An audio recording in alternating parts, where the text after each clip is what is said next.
Welcome to boring past times, where history unfolds slowly, gently, and quietly, like turning the worn pages of an old diary. Tonight, we travel into forgotten stories of sickness on the trail, silent losses, and the fragile dreams that built the American West. So settle in, let your mind drift, and let the past whisper you to rest. Story 1. The Hungry Months. Food shortages in medieval winters. When you think about the Middle Ages, your mind might drift toward castles, knights in armor, and the chime of church bells ringing across frozen fields. But if you had lived then, what you would have thought about most often during winter was not castles, nor battles, nor even the turning of the church calendar. It was food. The most pressing concern for nearly every family, from peasant households to wealthy estates, was how to survive the long, hungry months between harvest and spring renewal. The medieval agricultural year followed a cycle dictated by the land, the seasons, and the limits of preservation technology. After the harvest in late summer and early autumn, granaries and storerooms were full. Bread was abundant, ale was freshly brewed, and preserved meats hung drying or salted in barrels. For a short while, the village might even feast, but slowly and inevitably, the stores dwindled. Bread loaves became smaller, porridge thinner, and meals less frequent. By midwinter, hunger crept into every household. The medieval world lacked refrigeration, advanced preservation, or rapid transport of food. Instead, survival depended on careful planning. Crops like wheat, rye, and barley provided the backbone of the diet, but even the best harvest could not fully guarantee a family's security. Spoilage, rodents, and mold were constant threats. Grain might rot in damp storage, or mice could chew through bags, reducing what was meant to last until spring. Meat could be salted or smoked, but salt was expensive, and fuel for smoking required valuable firewood. The rhythm of scarcity was predictable, enough that people gave it a name: the Hungry Gap.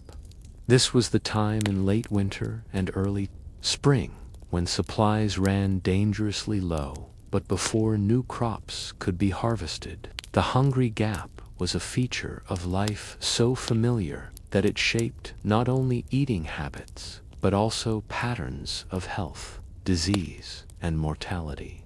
Malnutrition during these months weakened bodies, making people more susceptible to winter illnesses and reducing their ability to work the land when spring planting finally arrived.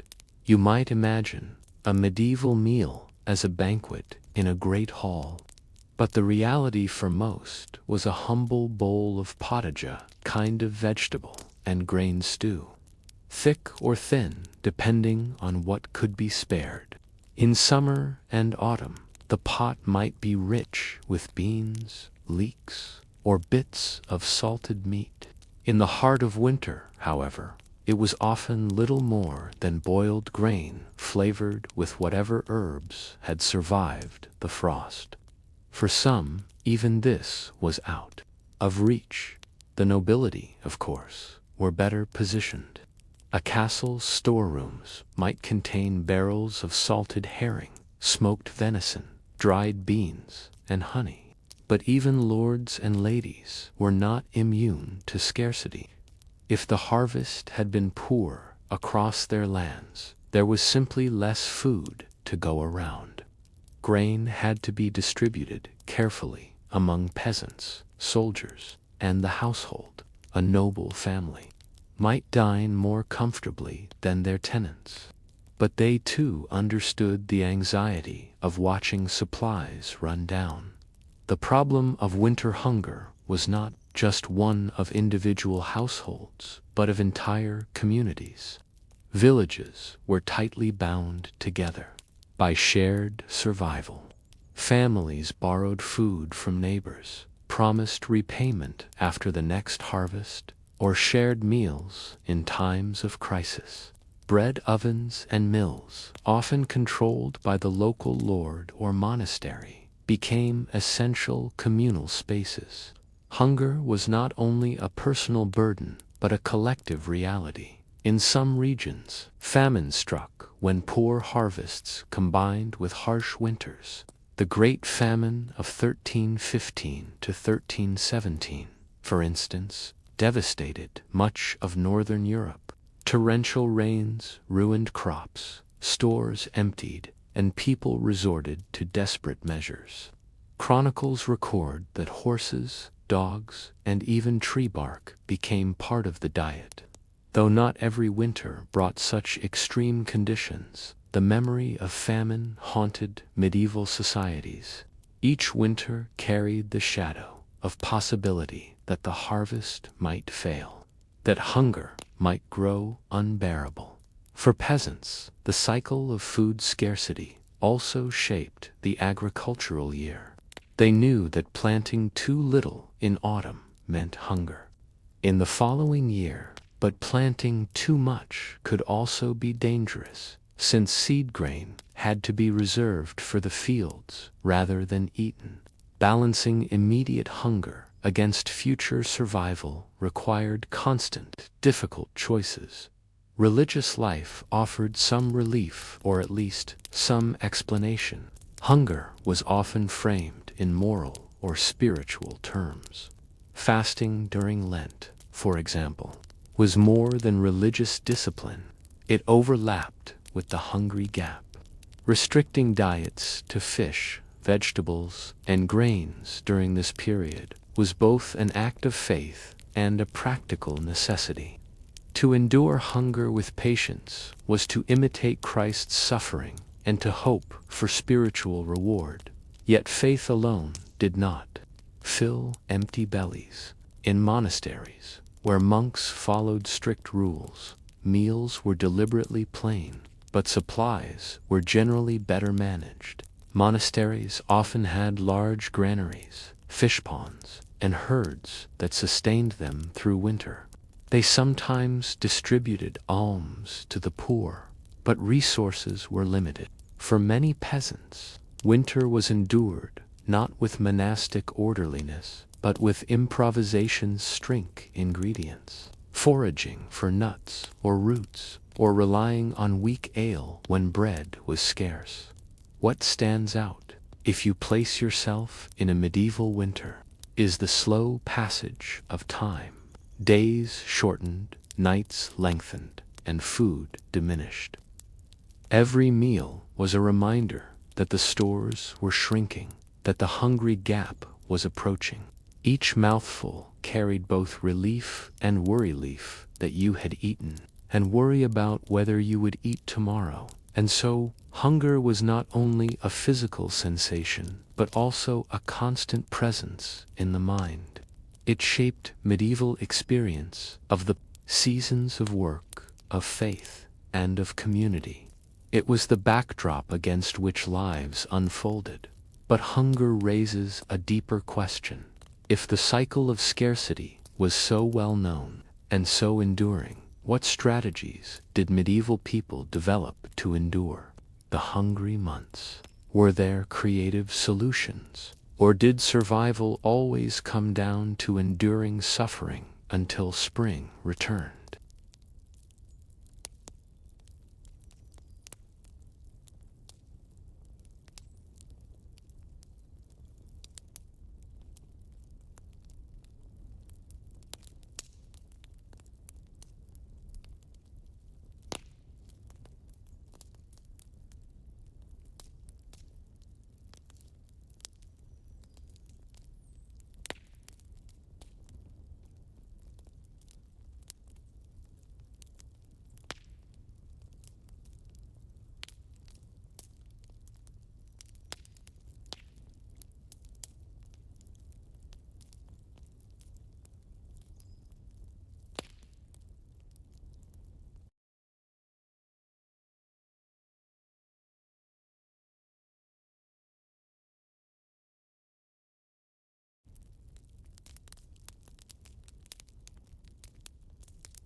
Frozen rivers were not simply seasonal inconveniences.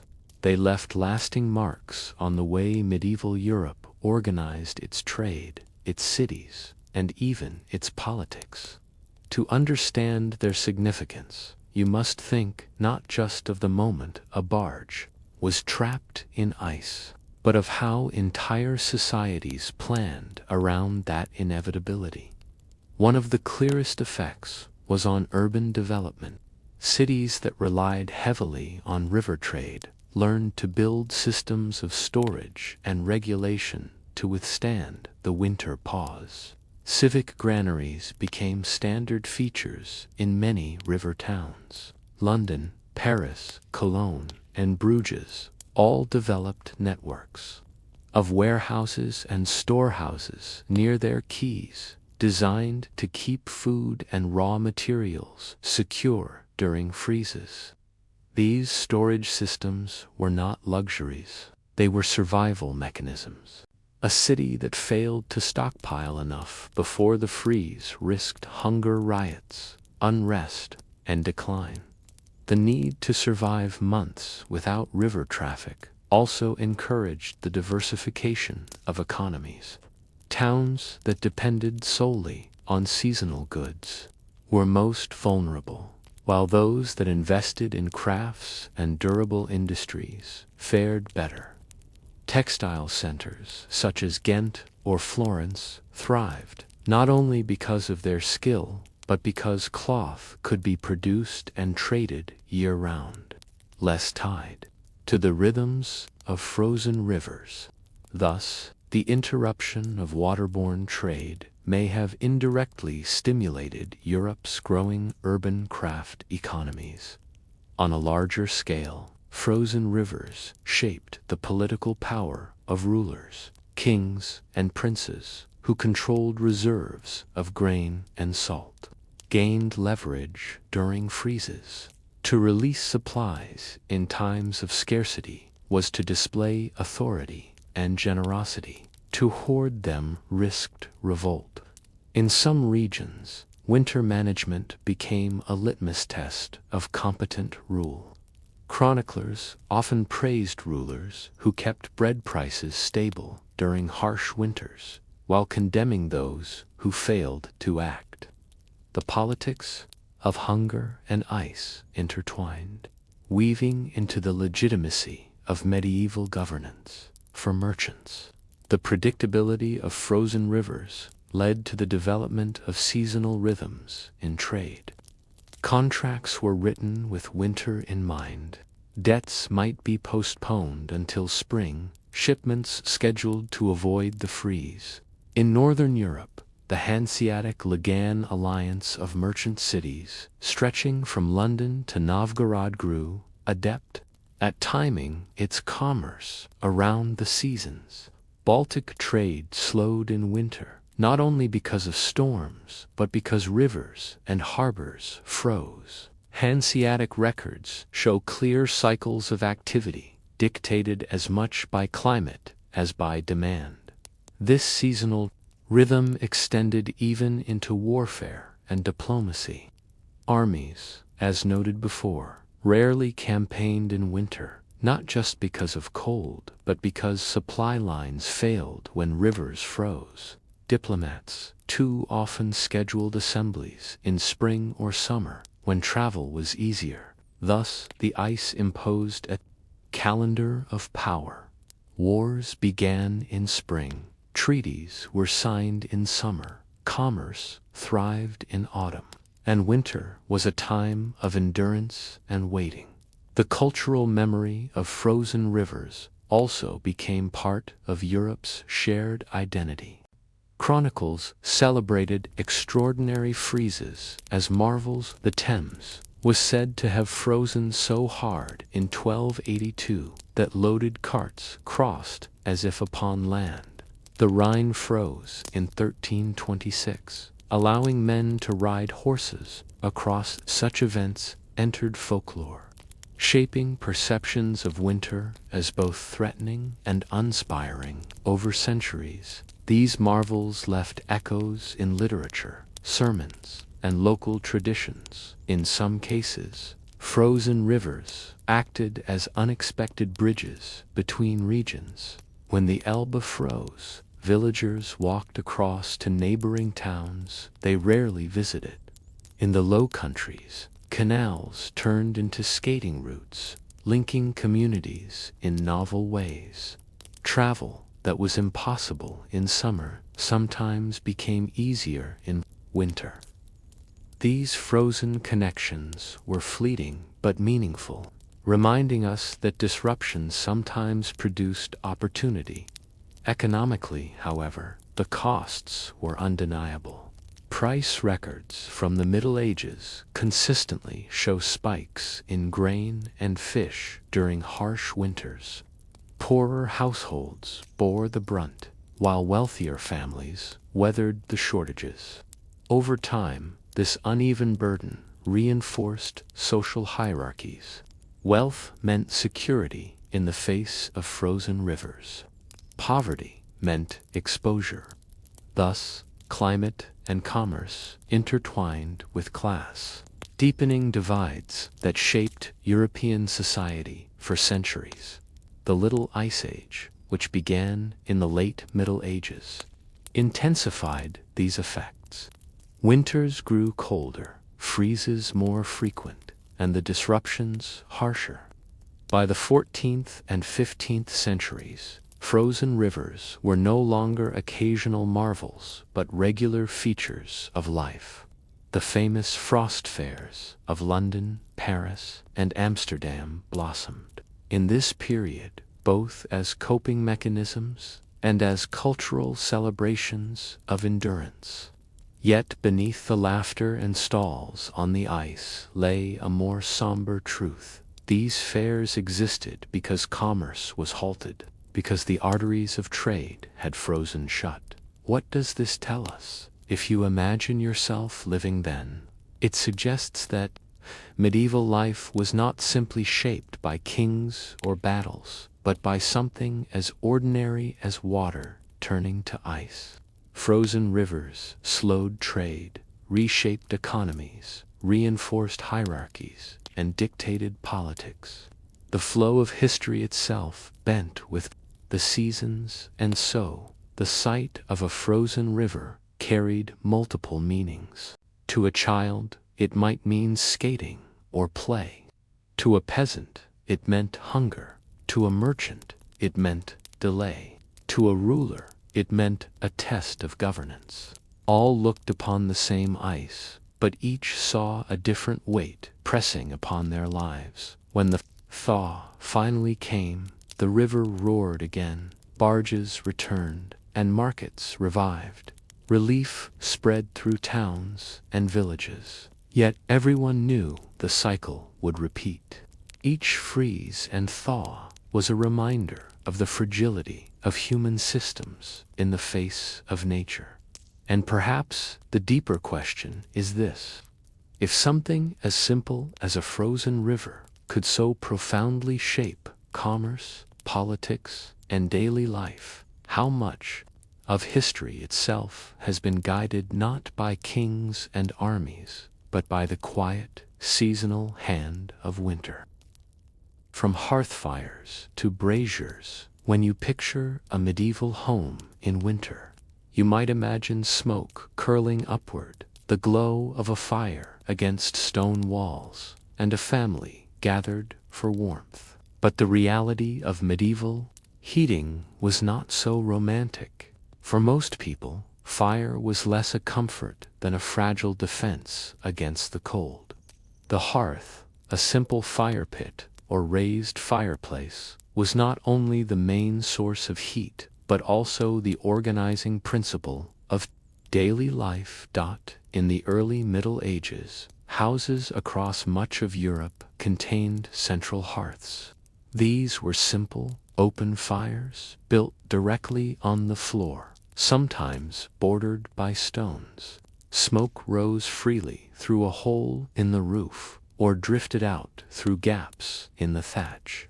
There was no chimney, no flue to guide the smoke neatly away.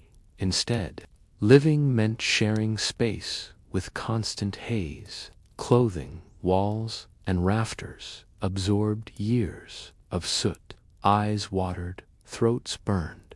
And yet, without that smoky hearth, survival through winter was nearly impossible. The hearth served multiple purposes. At once, it provided heat, cooked food, dried damp clothing, and offered light during long, dark nights.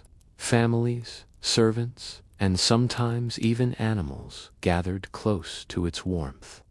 In many ways, the hearth was the literal and symbolic center of medieval domestic life. Documents and proverbs from the time often equate the hearth with the household itself. To abandon the hearth was to abandon the home. Yet despite its centrality, the hearth was highly inefficient. Heat radiated unevenly, warming only those close by. A few feet away, the cold crept back in. Large halls or peasant cottages alike suffered from drafts, since insulation was primitive. Walls of wattle and daub, or even stone, offered little protection from icy winds. Roofs leaked, windows were covered with oiled cloth or wooden shutters. The fire kept frost at bay, but rarely created comfort. By the 12th century, gradual improvements appeared. Chimneys began to spread, first in monasteries and castles, then in wealthier urban homes. A chimney allowed smoke to escape upward, reducing indoor haze.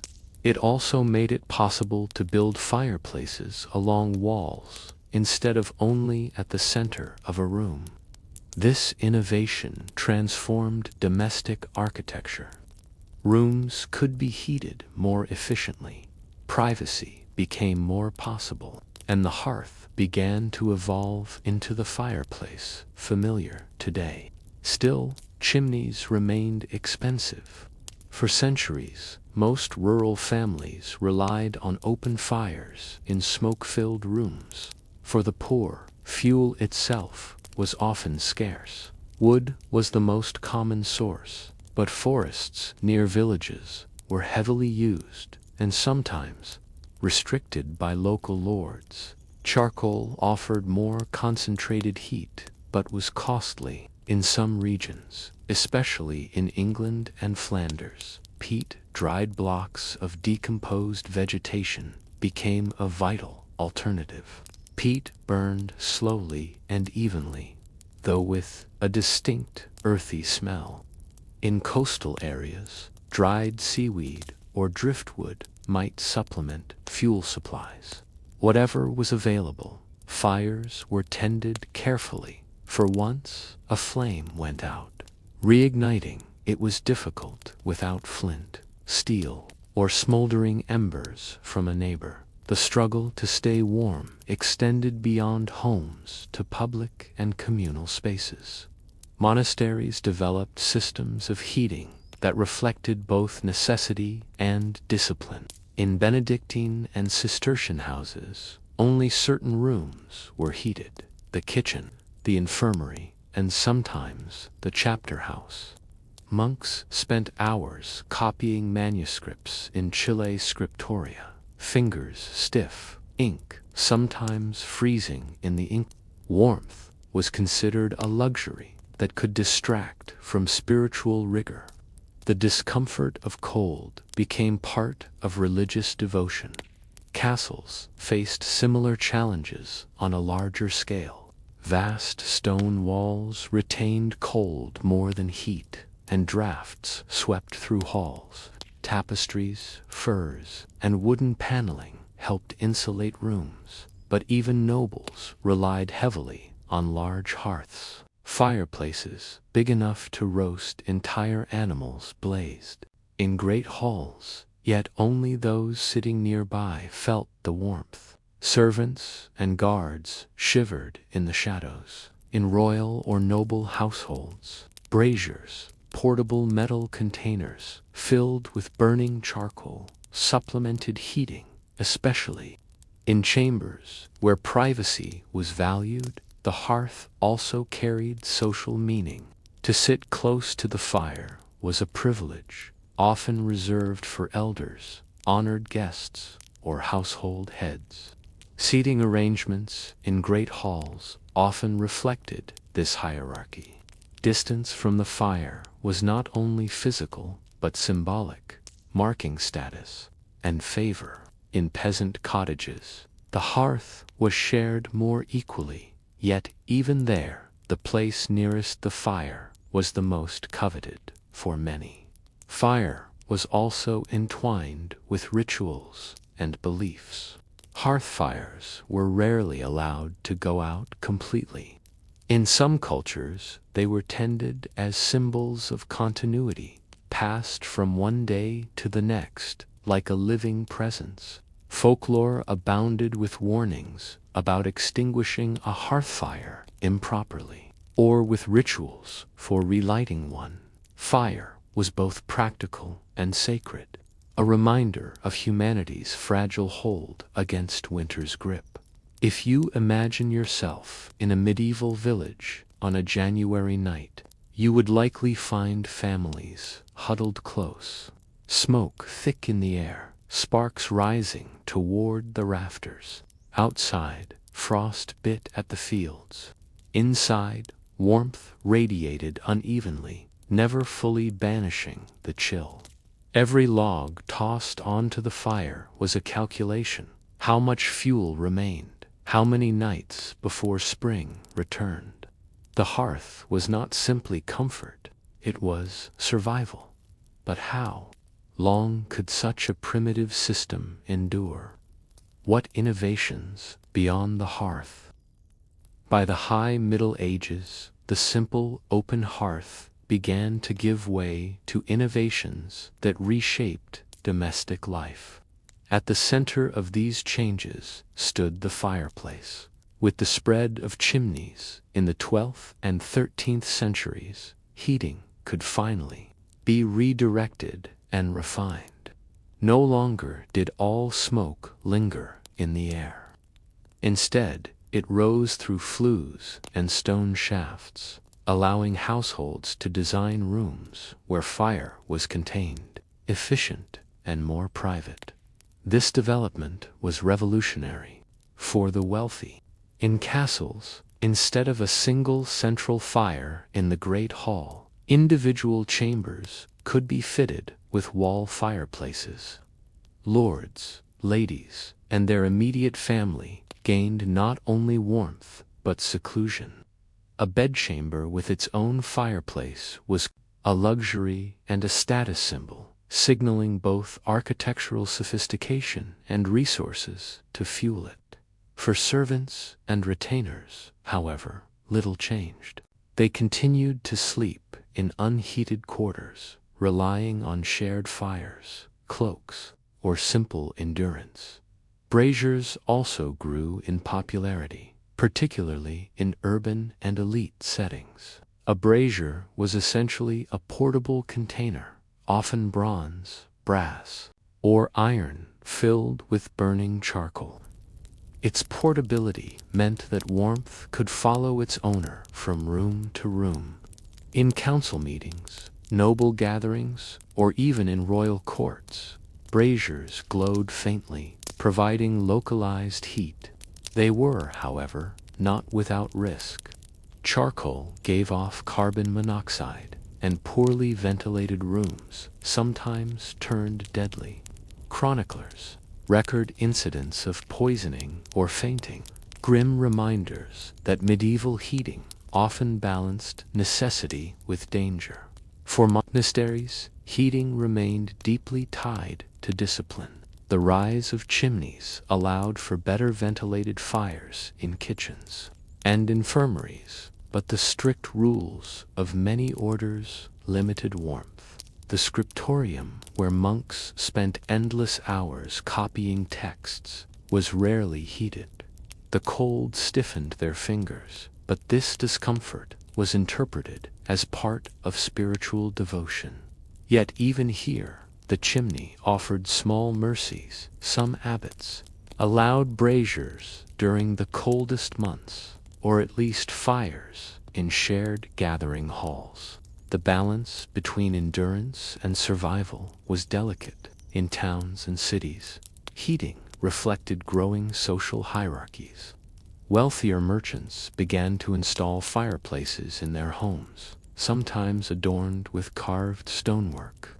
These fireplaces became not only practical features, but also displays of prosperity. The poor, by contrast, often lived in cramped, smoky rooms with little ventilation. Shared hearths in tenements or single-room dwellings meant smoke clung to walls and lungs alike. Complaints about foul air and soot-filled neighborhoods appear in urban records from London to Lubeck, where burning wood and coal filled the air with acrid haze.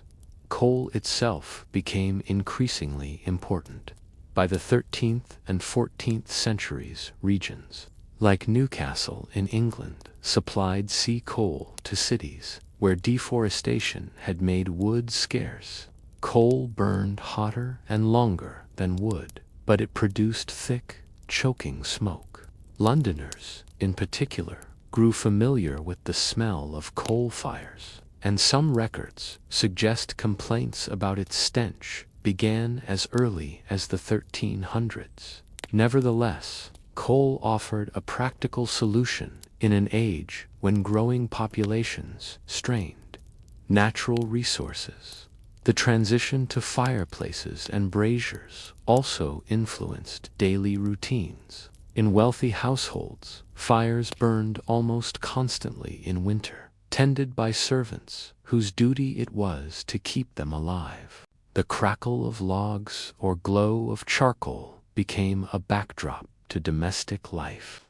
For those of lesser means, fires were started sparingly. Families huddled together, conserving heat by shutting doors and using heavy curtains or tapestries to block drafts. Beds themselves became microclimates. Feather mattresses, woolen blankets, and sometimes even heated stones or metal warming pans created pockets of warmth within otherwise frigid rooms. Fireplaces further shaped the design of furniture and clothing. Chairs with high backs and sides were positioned near the hearth, sheltering sitters from drafts while directing heat inward. Cloaks and heavy garments were often worn indoors as much as outside. In some accounts, people even slept in their day clothes to avoid the shock of freezing air at night. The medieval idea of indoor comfort was far colder by modern standards than we might imagine. Heating also intersected with ritual and authority. The Lord's chair in the Great Hall was often positioned directly by the largest hearth. Council fires, around which decisions were made, symbolized not just warmth, but governance and unity. In villages, communal fires sometimes served as gathering points for meetings, storytelling, and religious observances.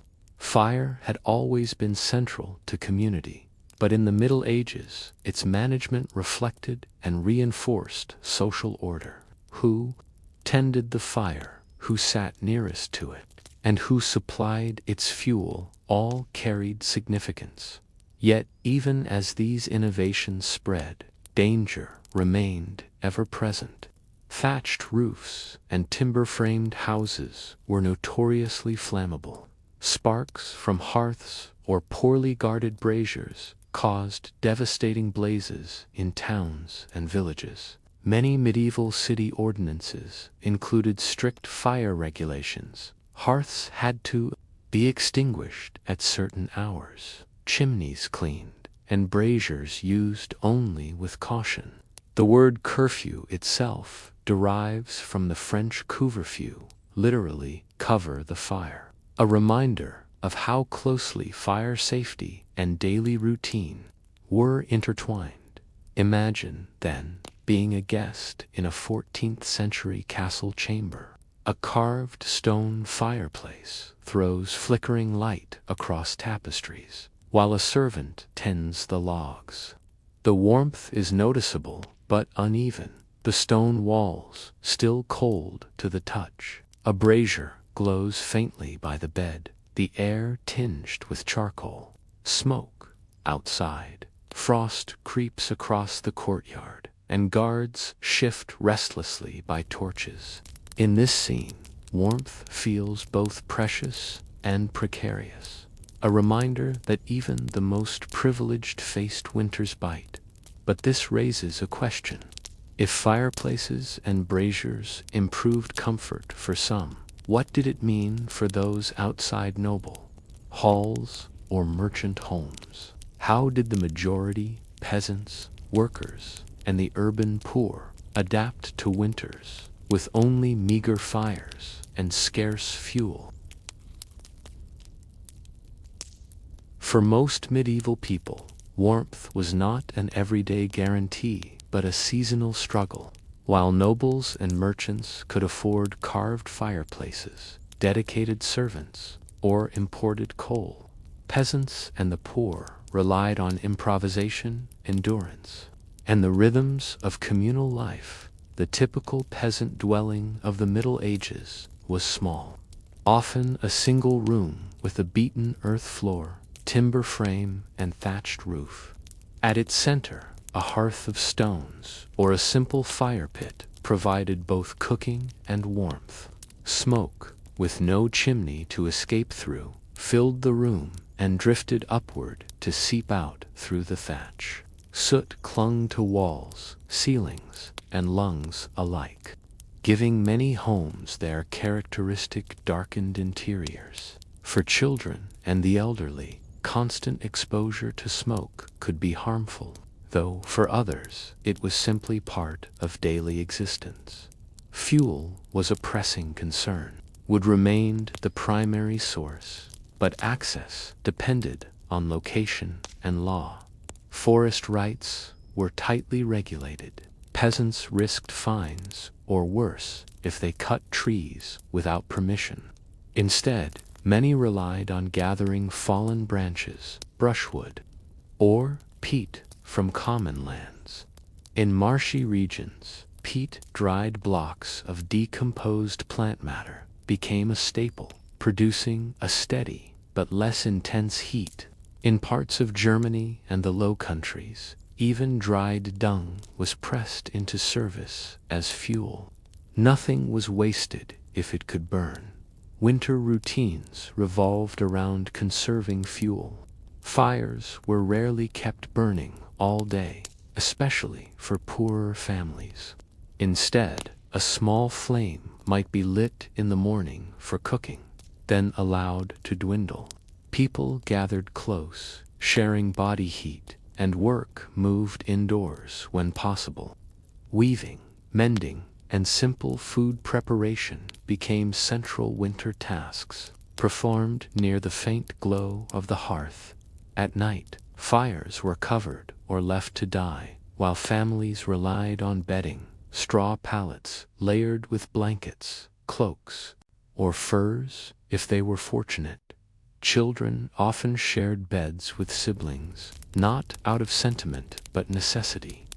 Clothing served as another barrier against the cold.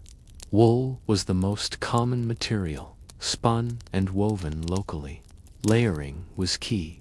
Tunics, cloaks, and hoods added insulation.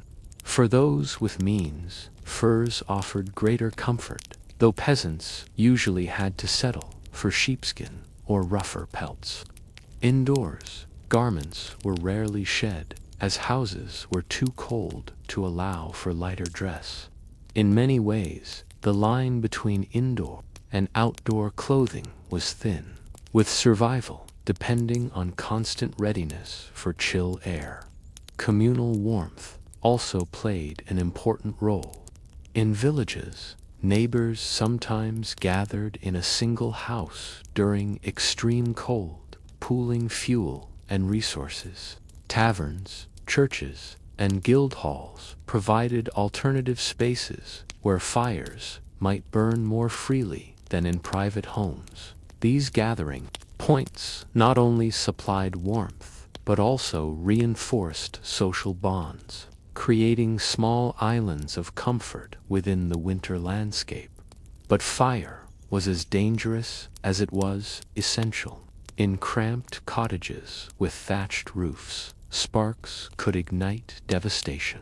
Fires swept through villages with frightening speed, erasing homes and livelihoods in hours. For this reason, people learned caution. Hearths were sometimes surrounded with stones, and in some areas, clay or tile hearth platforms reduced risk. Even so, the line between survival and disaster remained thin. It was no accident that prayers for protection from fire appear frequently in medieval liturgies. Heating habits also reflected seasonal rhythms of labor.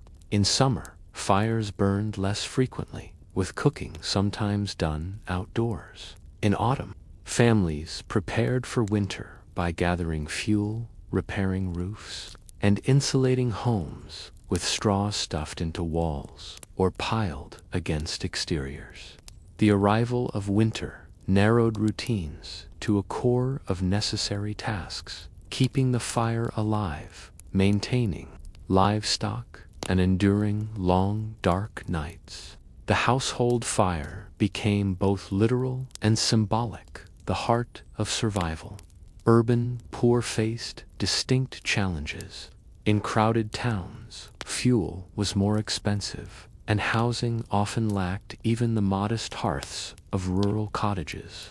People depended on communal ovens, charcoal braziers, or makeshift stoves, always with risk of smoke inhalation or fire. City authorities attempted to regulate fuel use, sometimes forbidding certain fuels, like coal, when its smoke grew unbearable. But necessity outweighed regulation, and the smell of burning coal, dung, and refuse became familiar to medieval urban life. Yet, amidst hardship, ingenuity emerged. Hot stones, wrapped in cloths, served as primitive bed warmers.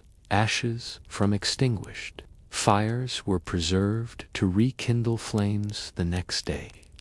Clay or metal pots filled with embers could be placed beneath benches or in small pits to radiate heat.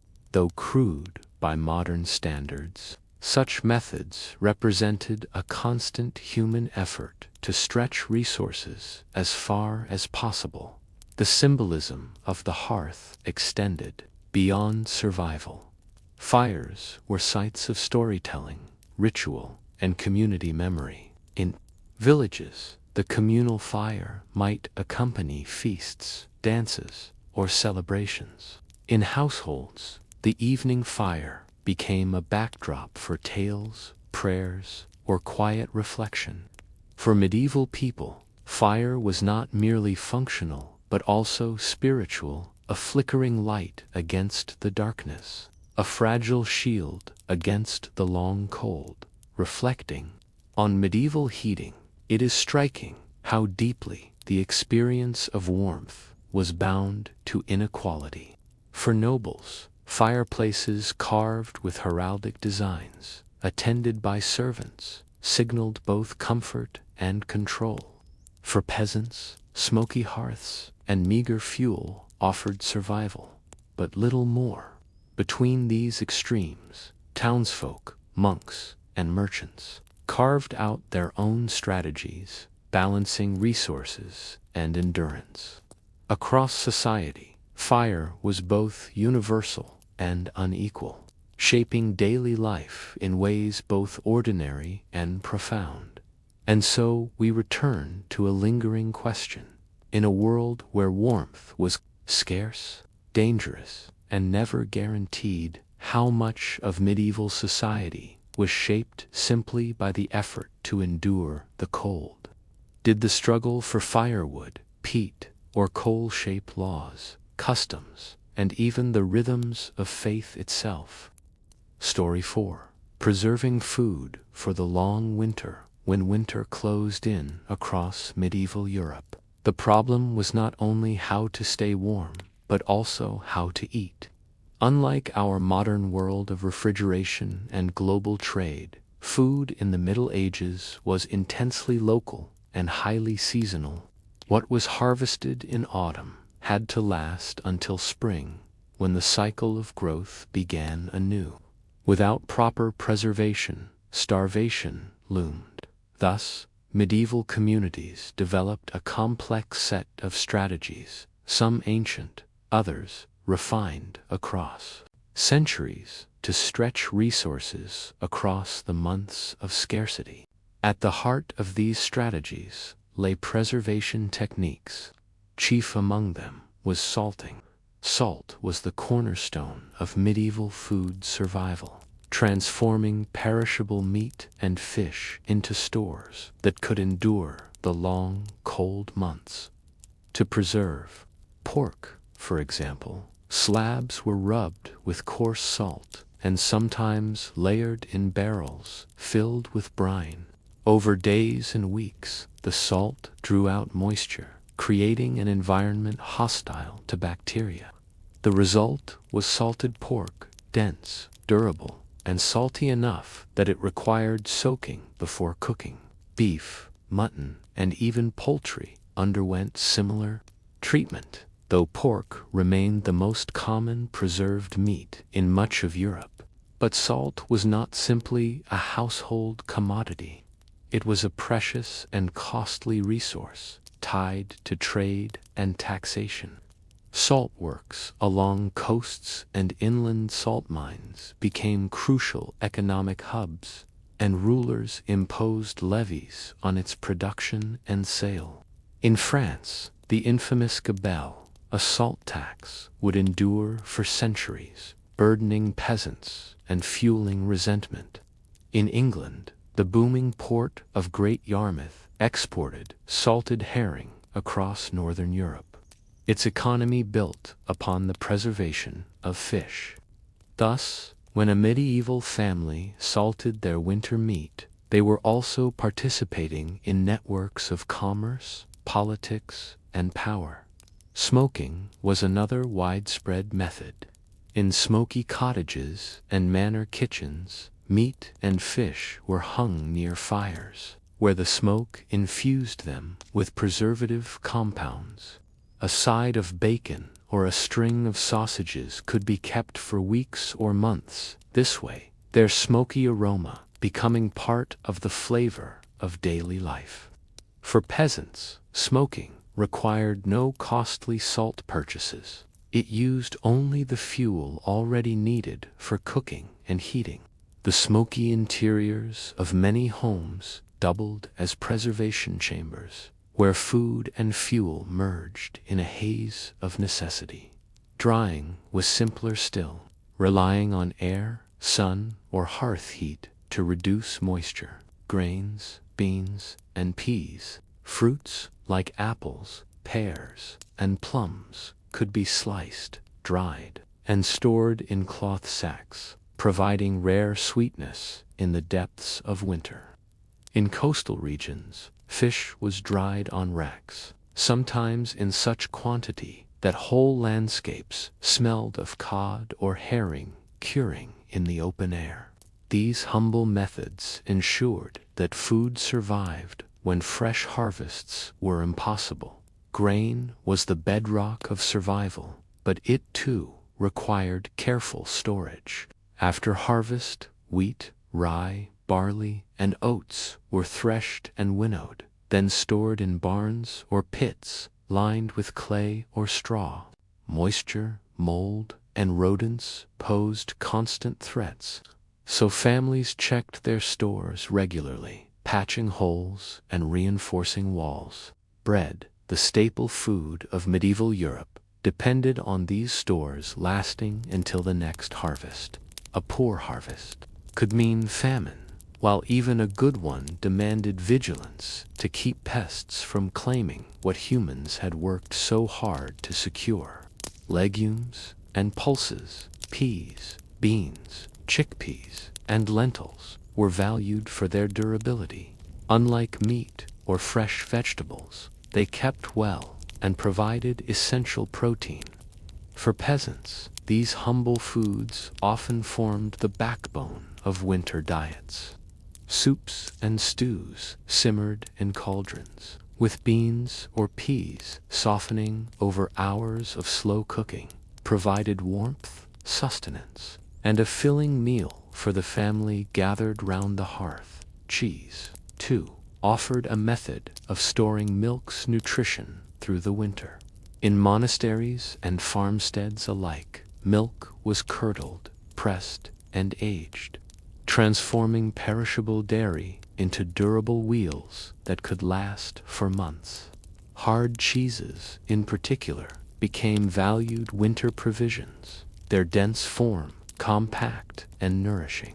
Butter and fresh milk were luxuries of spring and summer, but cheese carried the essence of dairy into the frozen months. Vegetables posed a different challenge. Root crops, such as turnips, carrots, and parsnips, could be buried in pits or stored in cool cellars where soil and straw shielded them from frost. Cabbages were harvested late, some salted into sauerkraut-like preparations, others left to hang in storerooms until needed.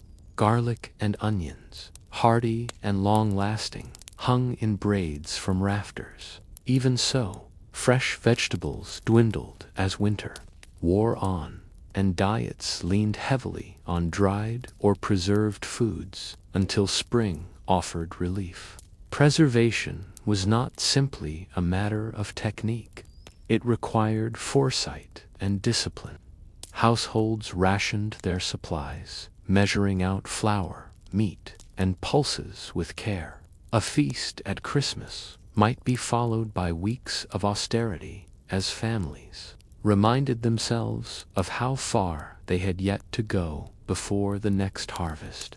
For monasteries, where rule and order governed life, careful records ensured that stores lasted, balancing feasts and fasts with the cycle of the year. The poor, however, often lacked such security. Without ample harvests or resources to purchase salt and store food, they survived precariously. Winters brought hunger, sometimes outright famine. Records from the Middle Ages describe years of hardship when failed harvests left whole communities struggling. Grain prices soared, bread became scarce, and mortality rose sharply. Preservation could not save what was never harvested.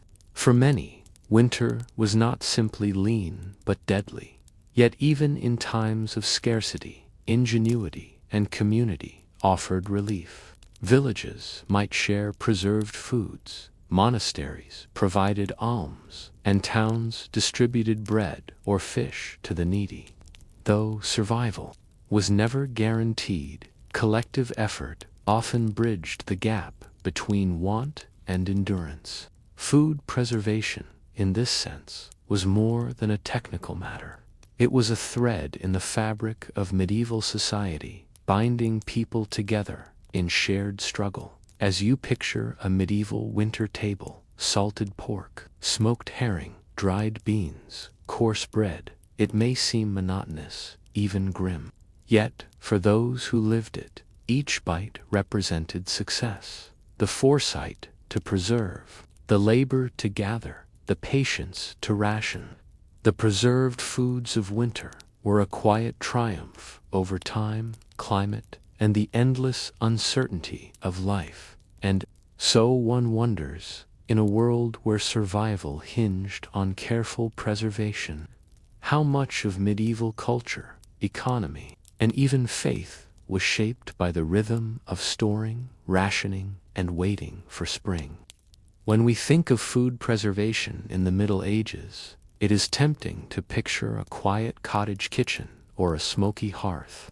But behind those everyday scenes stretched vast networks of trade and power. For the methods that kept food edible were rarely local in origin. Salt, herring, and grain, the lifelines of preservation, tied villages to kingdoms, monasteries to markets, and peasants to the distant ambitions of rulers. Salt was more than a seasoning. It was indispensable for survival. Yet, unlike firewood or grain, salt could not be produced everywhere.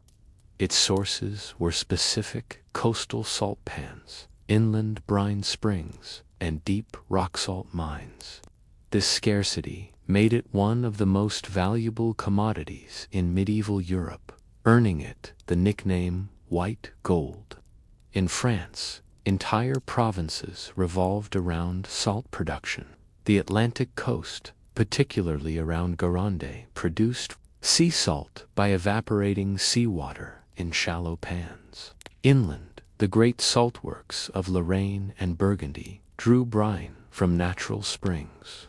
In Central Europe, mines like those at Hallein in Austria provided rock salt extracted in blocks from deep caverns. These mines were so valuable that they became contested possessions of dukes and bishops. In England, salt was boiled from brine in towns like Droitwich, its production so crucial that Roman aqueducts had once been built there centuries earlier. Because salt was essential and limited, rulers quickly recognized its potential as a source of revenue. Monarchs imposed taxes, tolls, and monopolies on its production and sale. In France, the gabelle, a tax on salt, became infamous for its inequality, since different regions were forced to pay widely differing rates. The resentment it caused would smolder for centuries, erupting only during the French Revolution. In Venice, meanwhile, the Republic established a monopoly on salt, controlling both its import and distribution, using the proceeds to fund its naval empire. For the ordinary family salting their winter pork, this meant that each grain of salt carried the weight of empires.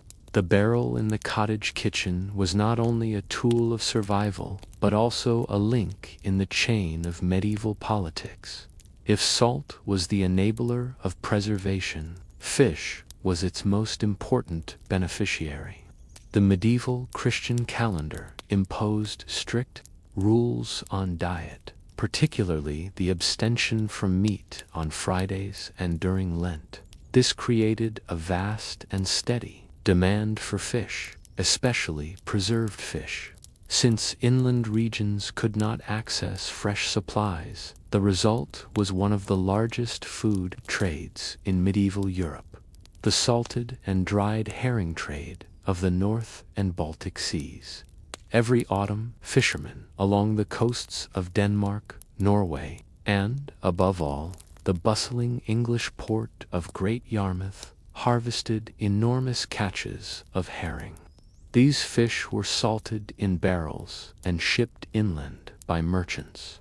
Herring became so central to the medieval diet that chroniclers called it the silver of the sea. It fed towns, monasteries, and peasants alike, particularly during the long fasts imposed by the church. The wealth generated by herring-funded towns and even shaped international politics. The Hanseatic League, the great trading alliance of Northern Europe, owed much of its power to the control of salted fish trade routes across the Baltic and North Seas. Cod, too, played its part. Off the coasts of Norway and later Iceland, vast shoals of cod were dried into stockfish, so light and durable that it could be shipped across the continent. In Italy, cod became a staple of fasting diets. Its long journey south reflecting the reach of medieval trade. Here again, what seemed humble, a dried fish on a peasant's plate, was in fact a product of international markets, religious discipline, and mercantile ambition. Grain, The politics of bread if salt preserved and fish nourished, grain sustained. Bread was the daily food of Europe, and securing grain supplies was one of the most urgent responsibilities of rulers. Unlike fish or salt, grain could be grown almost everywhere, but its supply was precarious. A single bad harvest could tip a region into famine, while abundance could make or break a ruler's popularity. Grain preservation required careful storage, but it also required political oversight. In cities, authorities often regulated the grain market, fixing prices to prevent profiteering. Bakers were monitored to ensure they used fair measures and proper quality flour. Grain shortages sparked riots across Europe. In 14th century Florence, records describe mobs storming bakeries during times of scarcity, demanding bread at just prices. For monarchs and lords, securing grain meant securing loyalty.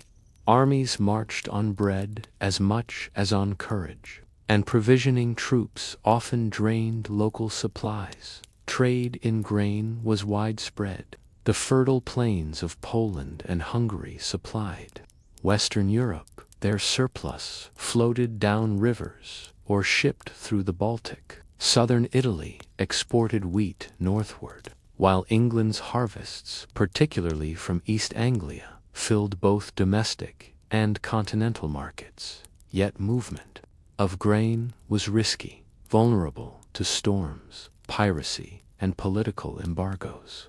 To control grain was to control power. Monasteries and the order of preservation.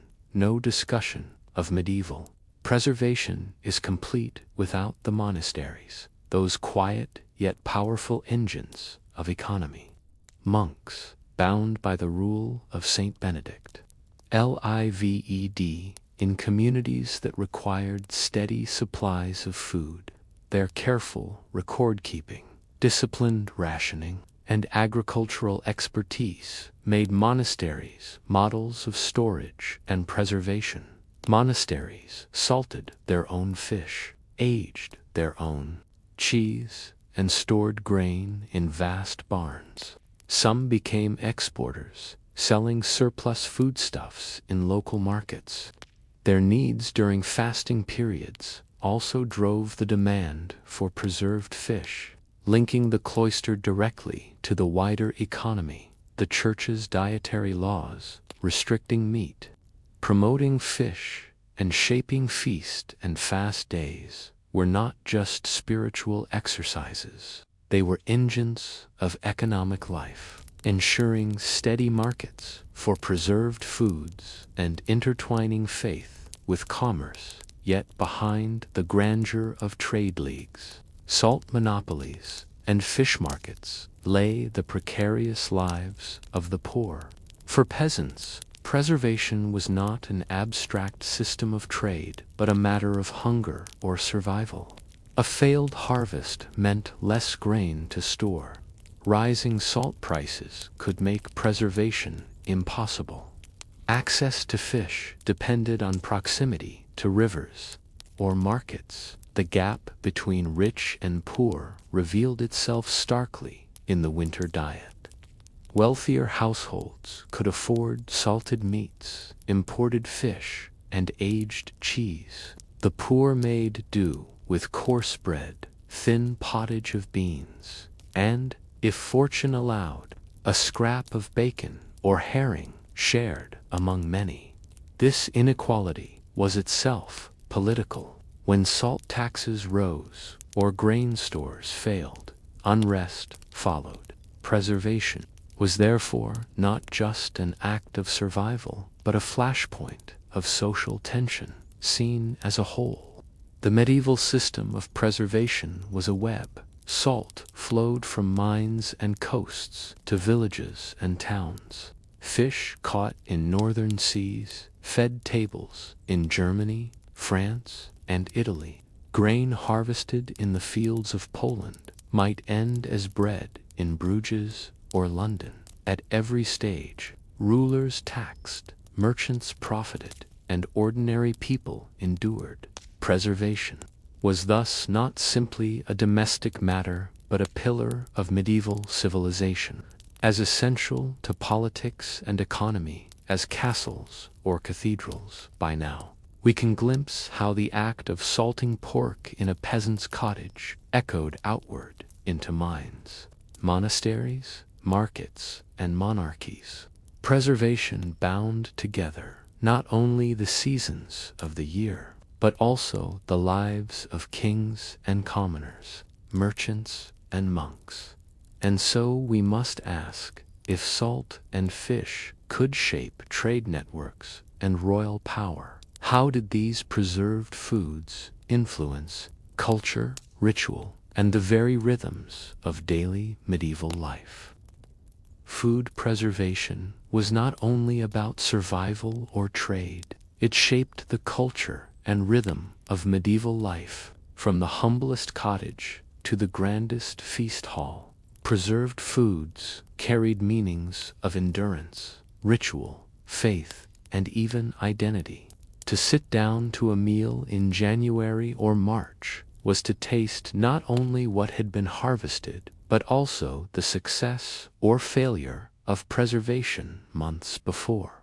Imagine a peasant family gathered in their cottage in mid-February. Outside, the fields were bare, the ground hard with frost, and no fresh vegetables could be gathered. Their diet depended on what had been preserved in the autumn: a loaf of coarse rye bread, baked from flour stored in the communal mill, a pottage of beans, peas, or cabbage leaves, thickened with oats, and perhaps flavored with a piece of salted pork bone that had already flavored meals many times. A small portion of salted herring or dried stockfish purchased at market during the last fast days. If they were fortunate, a knob of aged cheese from last summer's milk. Meals were repetitive and heavy on preserved staples.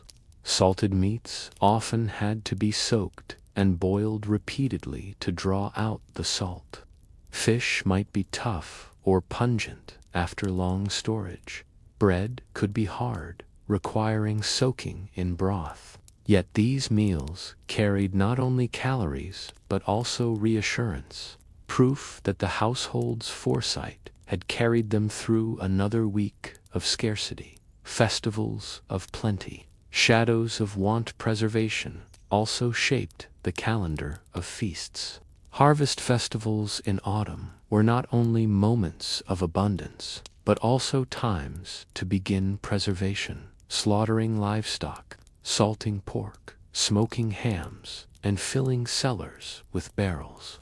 Martinmas, November 11th, was one of the most important days in the rural calendar. It marked the time for slaughtering animals that could not be fed through the winter. Great feasts accompanied the work, but the real significance lay in the preserved meat that would sustain households for months. At Christmas, preserved foods, hams, puddings made from dried fruits, and cheeses took center stage.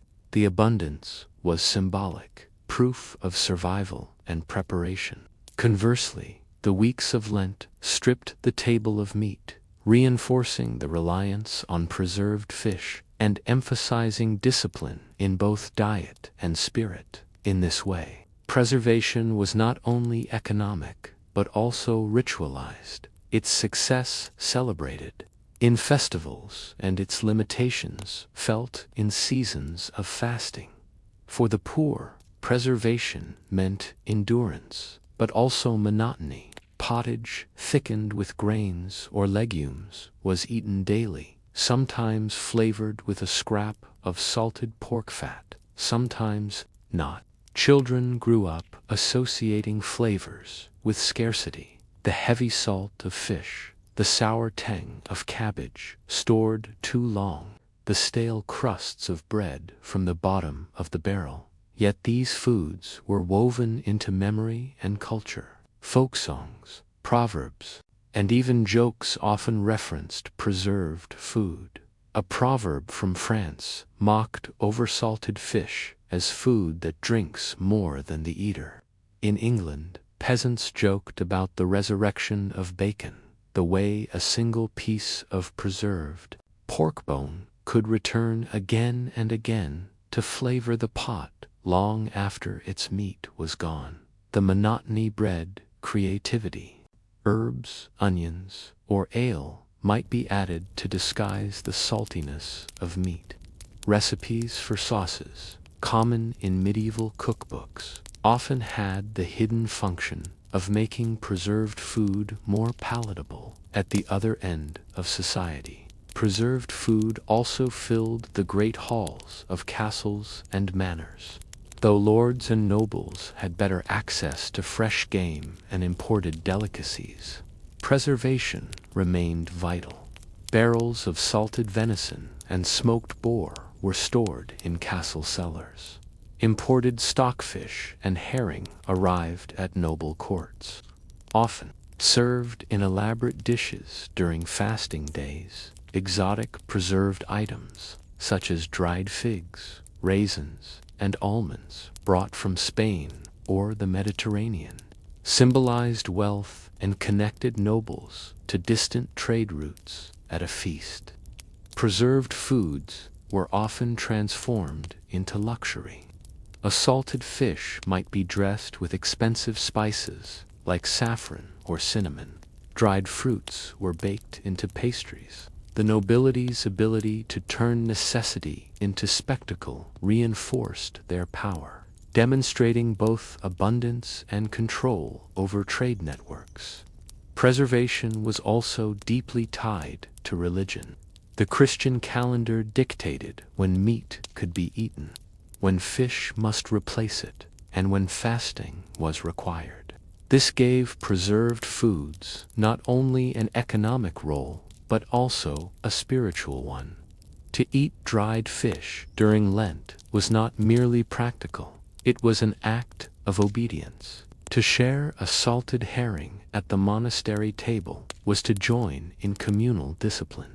To break the fast at Easter with fresh lamb or eggs was to experience renewal, both culinary and spiritual. Thus, preserved foods were markers of the sacred cycle, connecting survival with devotion.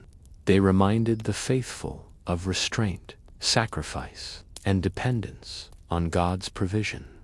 A family's cellar, larder, or smokehouse was more than storage. It was a measure of security, wealth, and status. Visitors could judge a household's prosperity by the size of its salted meat barrel or the fullness of its grain bin. For peasants, a nearly empty storehouse in February was a sign of danger. For merchants, well-stocked cellars symbolized foresight and good fortune. For nobles, grand pantries and expansive wine cellars demonstrated wealth and hospitality. Even language reflected this importance. Words like larder from lardum, meaning bacon or fat, remind us how closely food storage was tied to household identity beyond sustenance. Preserved food became part of communal memory. Stories of years when the salt ran out or when fish failed to arrive lingered for generations.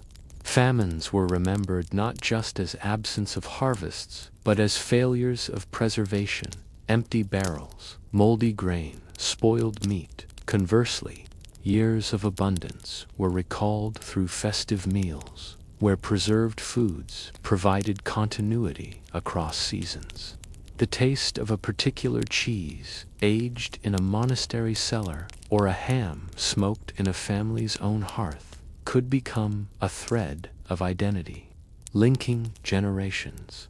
Preservation in the Middle Ages was therefore far more than a technical matter. It was economic, driving salt taxes, trade leagues, and royal monopolies. Religious, shaping diets through fasting and feasting.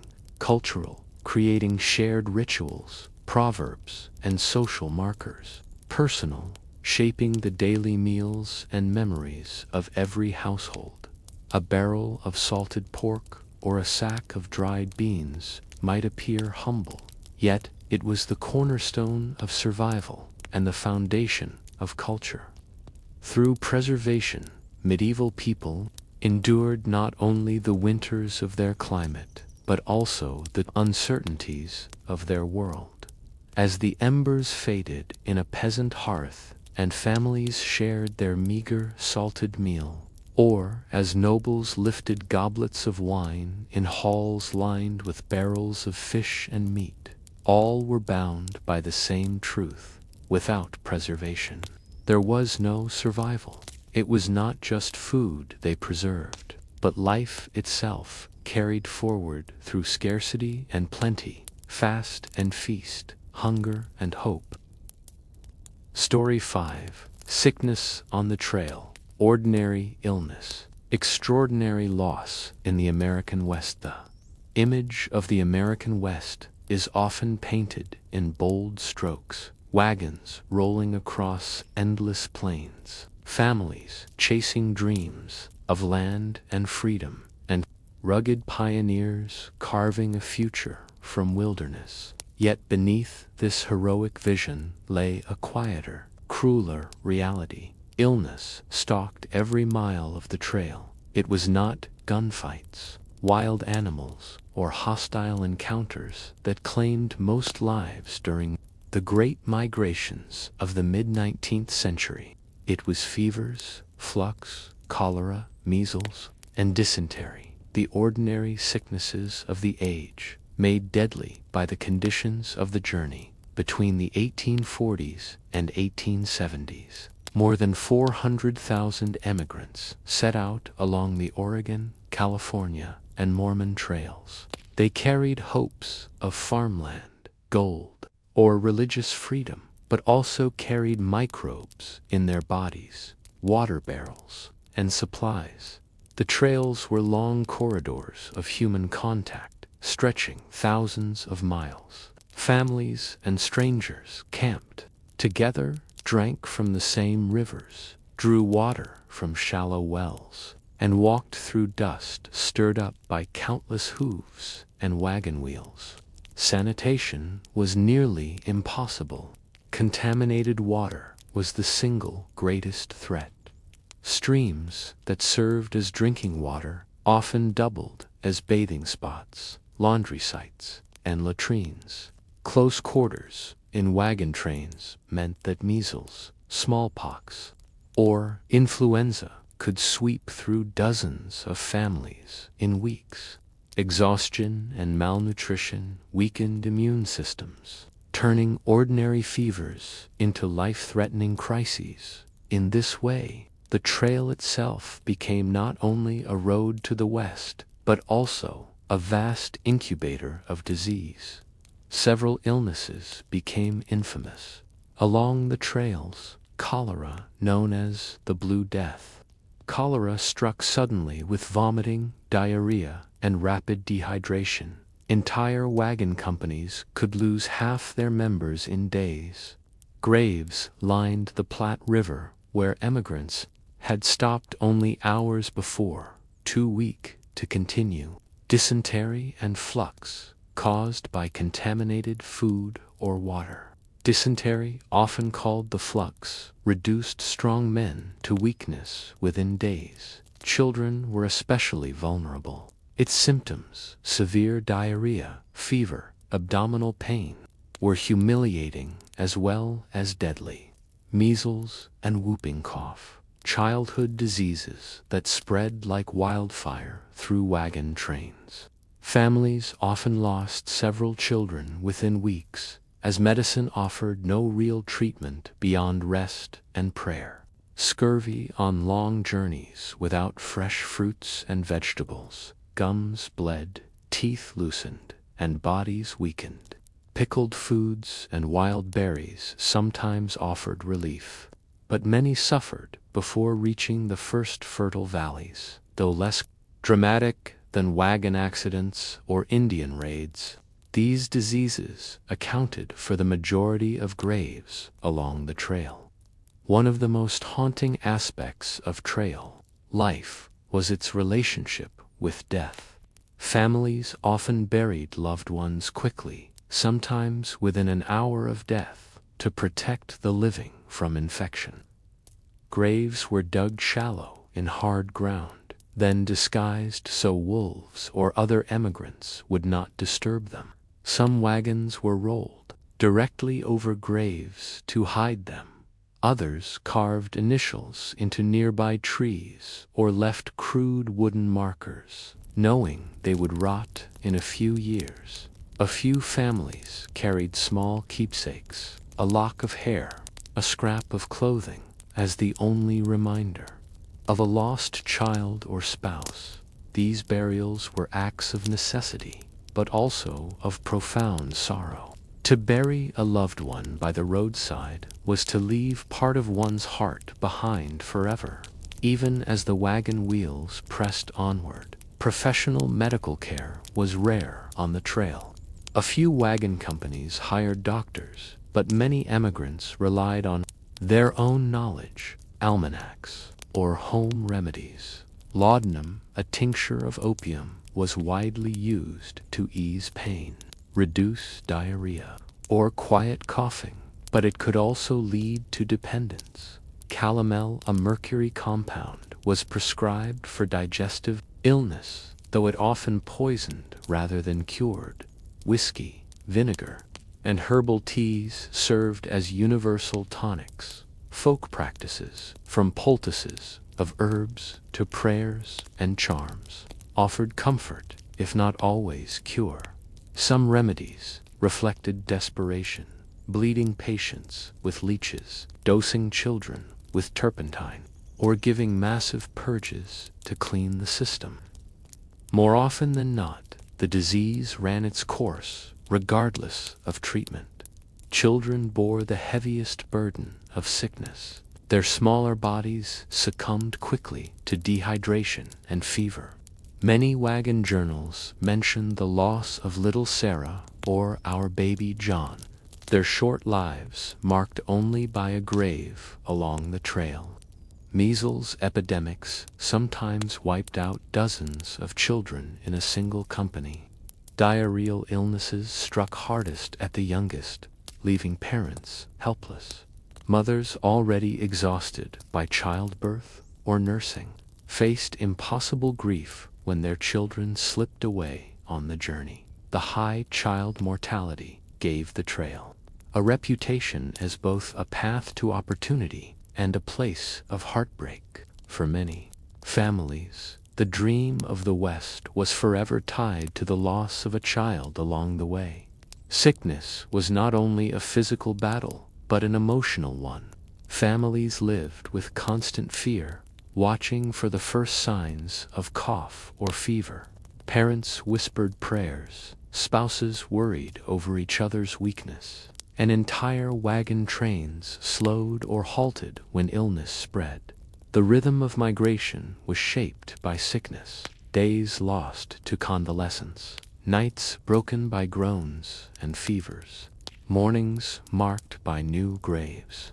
Even those who survived carried scars of anxiety and grief in letters and diaries. Emigrants often wrote of disease as the greatest trial of the journey. "The road is lined with graves," one traveler noted, "and it chills the heart to pass them, for we know not when our turn may come." For all its promise, the trail was a reminder of the fragility of life. Dreams of fertile farms in Oregon or riches in California could be ended by a sip of tainted water or a child's cough, and yet families pressed on. They bore sickness and loss because turning back was impossible, and because the hope of the West outweighed even the certainty of danger. To die of cholera or dysentery on the trail was not extraordinary in medical terms. These were common illnesses, present in cities and towns across the world. But in the context of migration, far from doctors, hospitals, or homes, such deaths took on extraordinary meaning. Every grave along the Platte, every unmarked mound on the plains, told the story of a family's gamble to risk everything for a chance at a better life. Illness was the great equalizer of the trail. It struck rich and poor, strong and weak, young and old, and in its shadow, the heroic myth of the frontier softened into something more human, a tale of endurance, sorrow, and fragile hope. The wagon train was more than a line of oxen, wagons, and weary travelers inching across the plains.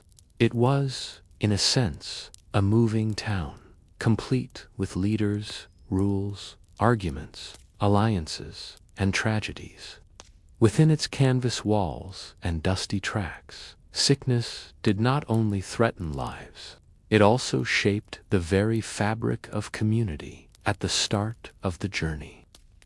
Emigrants often formed companies of a few dozen wagons. They elected captains, set rules for travel, and organized guards for nighttime watches.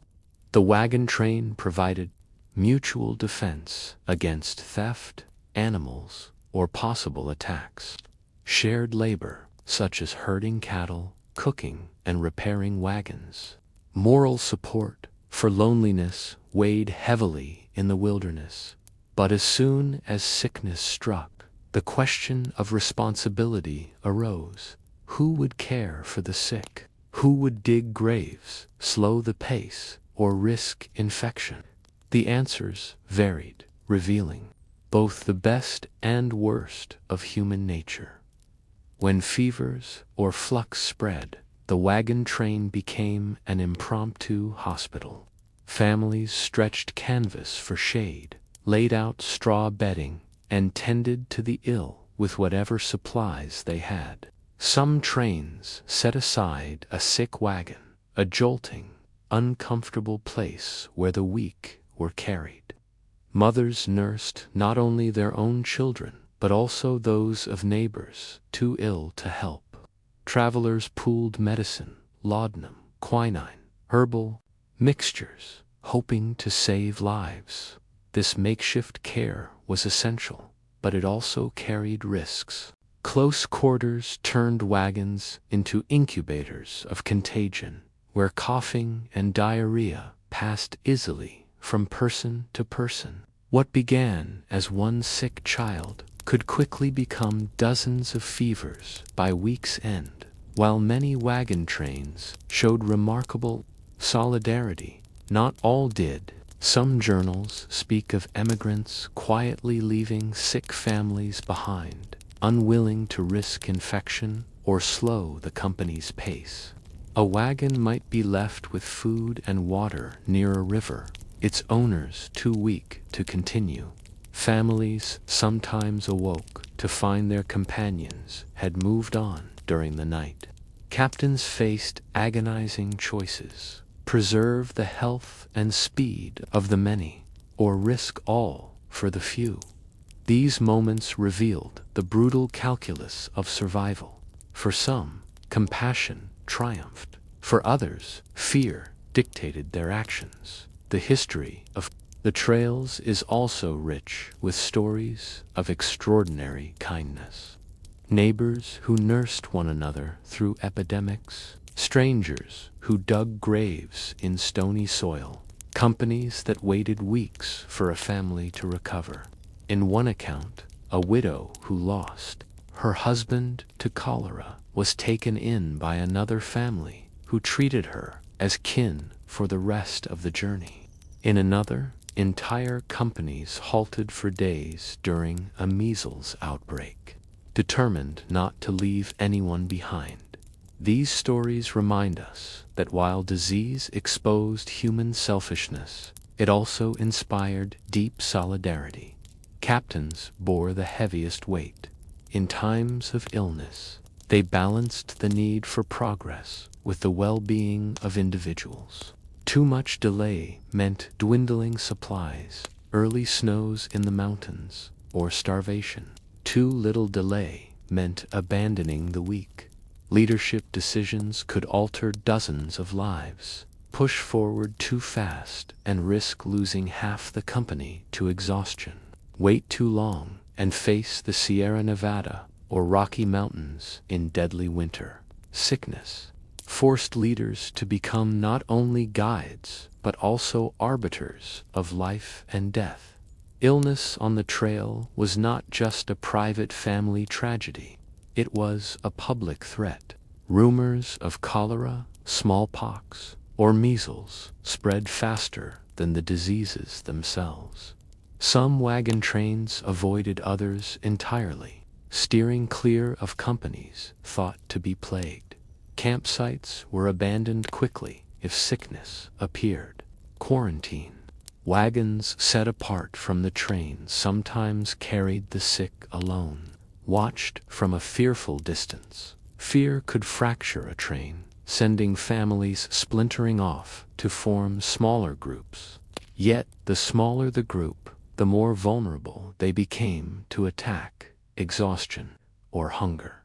Burials on the trail were not only family affairs, but also community events.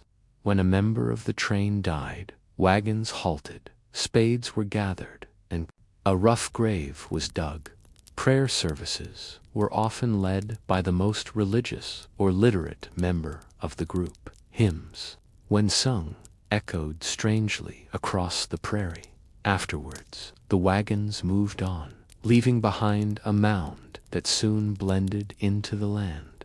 In these rituals, wagon trains became temporary congregations, bound together by grief and remembrance. Communities often feared the way children carried illness. One sick child could doom a dozen others, and yet families could not isolate them. Mothers pleaded with neighbors to allow their sick children to stay close, even when others resisted. Healthy children were kept from play, their laughter hushed by fear. When outbreaks claimed multiple young lives, wagon trains mourned as though struck by a storm.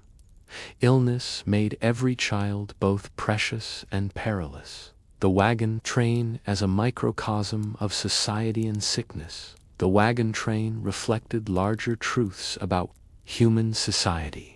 Fear of the stranger. Wagons, suspected of carrying disease, were shunned, echoing the stigmas of cholera in cities or plague in earlier centuries.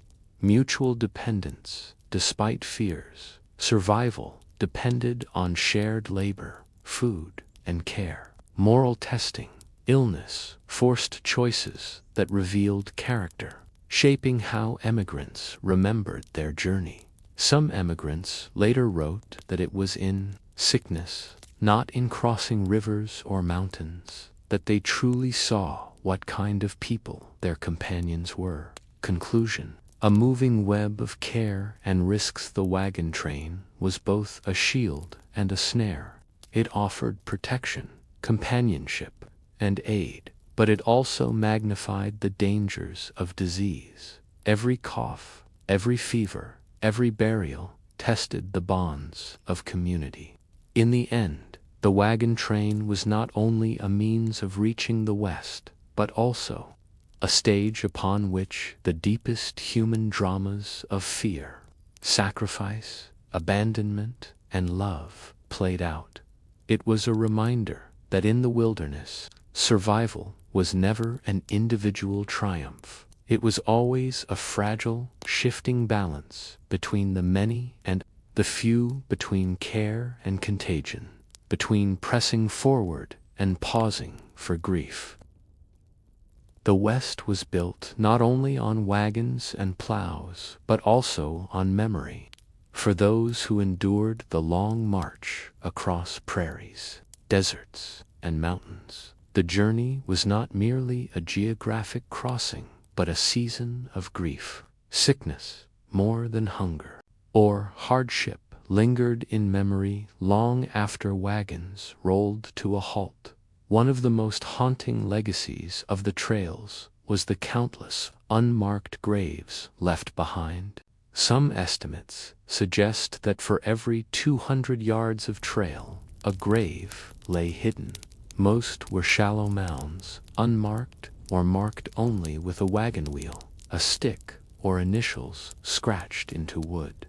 Within months, prairie grass reclaimed them, erasing signs of the dead. Survivors carried the weight of these silent losses. For many, the hardest part was not death itself, but the fear that loved ones would be forgotten, their names lost on an endless horizon. Children's deaths were remembered with particular sharpness. Diaries often pause longest on the loss of sons and daughters. Mothers recorded the last words of a fevered child, sometimes in trembling script stained with tears. Fathers, who seldom wrote more than daily mileage, would fill entire pages on the day their child died. Surviving siblings carried these stories for decades, retelling them to children and grandchildren. For immigrants, the West was never only a land of opportunity, it was also a cemetery of childhoods never lived to adulthood. Those who survived epidemics bore a burden that was both emotional and spiritual. Many believed survival was tied to providence, that God had chosen some to live and others to die. Survivors often questioned why they had been spared when stronger or more virtuous companions perished. Ministers along the trail encouraged emigrants to see loss as part of God's inscrutable plan. Others struggled with bitterness, feeling abandoned by divine protection. The trail left behind not just broken bodies, but broken faiths, reshaping religious life in frontier communities. Communities shaped by grief. Once emigrants reached Oregon, California, or Utah, they carried memories of the trail into their new lives. Church congregations often included multiple families who had buried kin together on the journey, binding them in grief. Stories of illness shaped the identity of towns, where the family who lost 3 children on the Platte became known for resilience or tragedy. Cemeteries in the New West were filled not only with settlers, but also with memory markers, small stones carved to commemorate those buried far away along the trail. The West, in many ways, was a land built on mourning as much as on farming or mining. When survivors wrote memoirs decades later, they often remembered illness more vividly than landscape. The grandeur of mountains faded, but the sight of a fever-stricken child remained sharp. The sound of wagon wheels was forgotten, but the wail of a grieving mother lingered. The promise of fertile valleys was remembered, but always shadowed by the graves that marked the way. In these writings, the West was less a dream fulfilled and more a dream paid for in suffering. Not all grief was spoken. For some, illness was remembered through silence. Diaries ended abruptly after deaths never resumed. Survivors avoided speaking of the journey, fearing to reopen wounds. Family stories sometimes erased the trail entirely, skipping from "we left Missouri" to "we built a farm in Oregon," leaving the intervening pain unnamed. Silence itself became a form of mourning, an unspoken testimony to loss to deep. 4 words. Modern historians see in these stories echoes of trauma. Entire communities bore scars. Parents who lost multiple children often struggled to form attachments to later-born sons or daughters. Communities of widows and widowers emerged, reshaping gender roles in early frontier settlements. Collective memory of epidemics influenced later attitudes toward medicine, sanitation, and community responsibility. the American frontier, often imagined as a place of rugged independence, was, in truth, a place bound together by shared wounds. Remembering in stone and story, over time, families sought ways to give permanence to what was lost on the trail. Gravestones in Oregon or California bore inscriptions for children buried hundreds of miles away. Memoirs, family Bibles, and oral traditions carried names forward, keeping memory alive. Local histories often devoted chapters to trail deaths, ensuring that communities remembered their beginnings in sorrow through story and stone alike. Emigrants refused to let illness erase the humanity of those it claimed. The larger myth of the West of hardy pioneers braving wilderness eventually absorbed these memories of sickness, but they were reshaped. Public celebrations of westward expansion rarely mentioned diarrhea, cholera, or fever. Instead, sickness became a symbol of sacrifice, folded into the narrative of destiny and triumph. The graves along the trail were remembered not as evidence of fragility, but as proof of the pioneers' courage in this transformation. Ordinary illness became part of the extraordinary myth of American expansion. Illness was as much a part of the trail as dust, rivers, or mountains. It thinned the ranks of emigrants, reshaped families, and left scars that stretched far beyond the prairie. The legacy of sickness was not only death, but also the way survivors carried memory. Every farmstead in Oregon, every gold claim in California, every Mormon settlement in Utah carried with it echoes of children lost, spouses buried, and prayers unanswered. To remember the West is to remember not only wagons moving toward opportunity, but also graves left behind, unmarked and unvisited, beneath the endless sky. The trail was both a road to life and a road through loss, and the American West was built upon both. You've been listening to Boring Past Times. The stories of the past may be heavy, but they remind us that history is not only made of battles and empires, but of ordinary lives, lives shaped by hardship, love, loss, and quiet endurance. Thank you for wandering with us across these forgotten trails. Until next time, may the silence of history guide you into rest.